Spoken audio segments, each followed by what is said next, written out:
네, 뉴욕 증시 마감 상황 살펴보는 김선영의 인 USA SH 인베스트먼트 김선영 연구원과 미국 현지 연결해서 얘기를 들어보도록 하겠습니다. 연구원님 안녕하십니까? 예, 안녕하십니까. 김선영입니다. 네, 자 어제와 반대로 좀 3대 지수 모두 다 큰 폭으로 좀 오르는 모습을 보여줬습니다. 전체적으로 뭐 경제 지표도 잘 나왔고 아무래도 좀 잠정 예산안 통과를 한 게 좀 크지 않았나 이런 생각이 듭니다. 어떻습니까? 예, 그렇습니다. 9월의 마지막 거래일이었던 오늘 뉴욕 증시는 3대 지수가 모두 1.5에서 2.3%대 급등세로 거래를 마쳤습니다.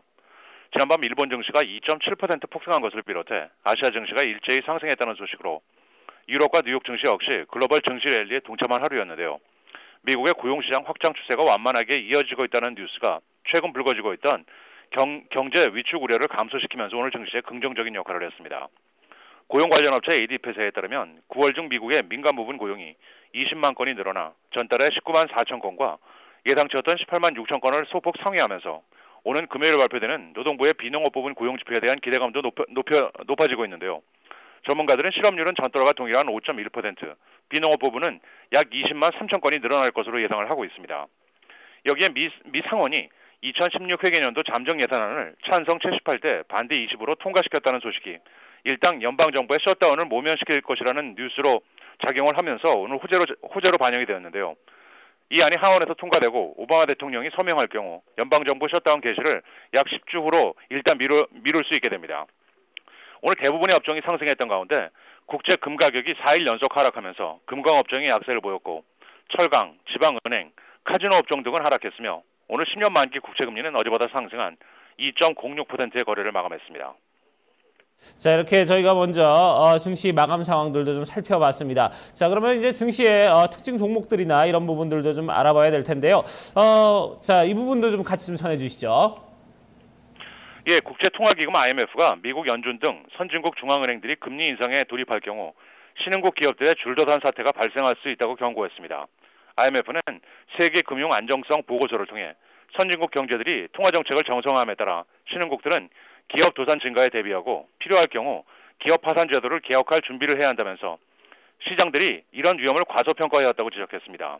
IMF는 2008년 위기 이후 미국 연준의 제로금리와 양적 완화 등으로 인해 금융비용이 기록적으로 낮아지면서 주요 신흥국 시장에서 비금융권 기업 부채는 2004년 4조 달러에서 2014년에는 18조 달러 이상으로 4배 이상 폭등했다고 지적하고 있습니다. 오늘 특징 종목들입니다. 어페럴 업체 폴로 랄프 로렌의 창업자이며 CEO인 랄프 로렌이 48년 만에 일선에서 물러나고 후임에는 갭의 올드 네이비 브랜드 대표 스테판 라슨이 임명됐다는 소식으로 폴로 랄프 로렌이 13%가 급등했던 반면 갭은 5.7%의 약세를 보였습니다. 인터넷 보안업체 베라쿠다 네트워크스는 부진한 실적과 함께 연간 매출 전망을 하향 제시하면서 33%의 폭락세를 보였으며 천연 가스업체 체사피크 에너지는 비용 절감을 위해 총 직원 중 15%를 감원한다는 뉴스로 7.6%의 상승세를 보였습니다.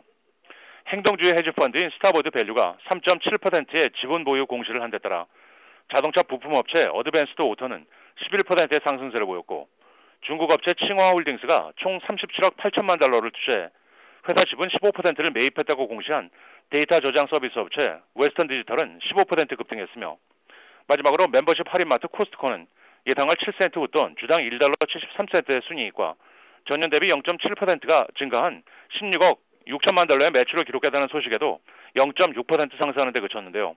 캐나다 시장에서의 매출이 10% 감소한 것이 주가 상승을 막은 것으로 전문가들은 분석을 하고 있습니다.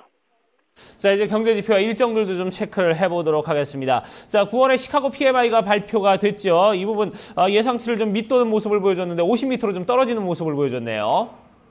예, 그렇습니다. 미국 중서부 지역의 제조업 경기를 보여주는 공급관리자협회 ISM의 9월 시카고 PMI가 48.7을 기록해 전달에 54.4와 예상치였던 53을 밑돌면서 올 들어 5번째로 경기 위축 영역인 50 이하로 후퇴한 것으로 집계됐습니다.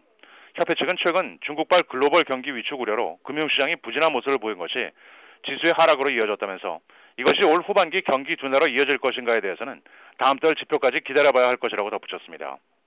마지막으로 내일은 9월의 자동차 판매, 주간 고용지표, 9월 ISM의 제조업 지수 등의 경제지표와 마이크론, 맥코믹, 프로그레스 소프트웨어, 그리고 칼 람프가 지난 분기 실적을 내놓을 예정입니다.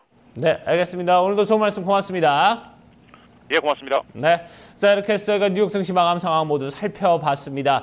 글쎄요, 시카고 PMI는 좀 예상에 못 미치는 모습을 보여줬습니다만 고용 지표들이 상당히 좀 잘 나오면서 전체적으로 좀 증시를 끌어올리는 그런 모습을 보여줬네요.